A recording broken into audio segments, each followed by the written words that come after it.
When you first power on the IP office, there are two default incoming call routes. One is to route all voice calls to the Hunt Group main, which contains the first extensions, and the other is for data calls. Where do the data calls go by default? Option A. RAS Access Dialing. Option B. Hunt Group Data. Option C. Extension Modern. D. Hunt Group Main. The correct answer is option A. Question 89. When a company's internal DNS is down, how can a SIP remote worker client still register with the IP office through the Wi-Fi connection? Option A. The Internet router/firewall will proxy the IP office IP address. Option B. With the FQDN and port forwarding router the Internet DNS can work. Option C. DHCP will redirect the registration. Option D.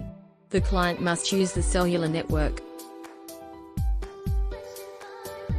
The correct answer is option D.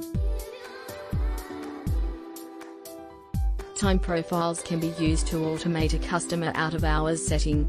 It is also possible to override these times manually to either deactivate or activate the time profile. What would you need to create to allow customer control of the time profile? Option A.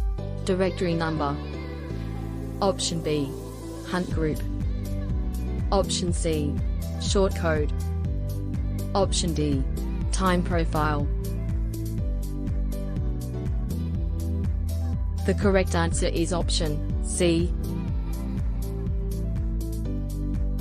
Which IP office feature is required to initiate screen pops, where the caller ID triggers a computer to open a record related to that number?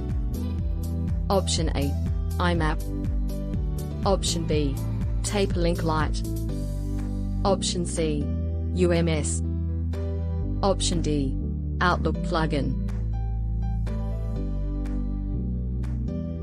The correct answer is option B.